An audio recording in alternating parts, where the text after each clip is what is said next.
1,700 died. 750,000 were forced from their homes. And over $100 billion in damage began to unfold. I watched and I talked at my jobs and put my own stuff on the radio, but I just knew somehow, honestly, deep inside for me, for Daring Egypt, I had to do more. I said, I want to go.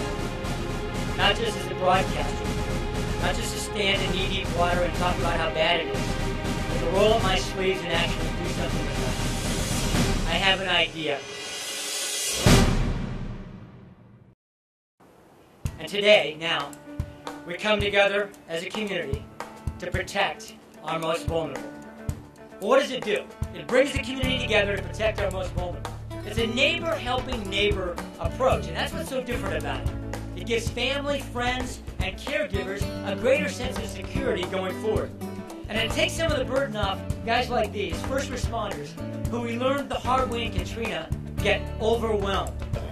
With this program, we will be in a position where we will not be spending unnecessary resources at a home where the occupants have already gotten out safely.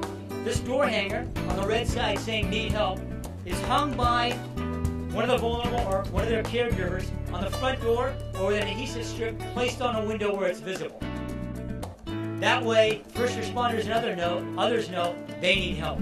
And I'll tell you what, one reason why this is going to work is because I've seen my dad live alone now for a while, legally blind, because of a dedicated and loving set of neighbors. I mean, is there any place in the country that has better neighborhoods than Sacramento in terms of people connecting with one another? I urge your support. This makes very good sense. It's very simple, but it's something that can make a difference. You know, sometimes the most sophisticated and complicated problem calls for the most simple solution.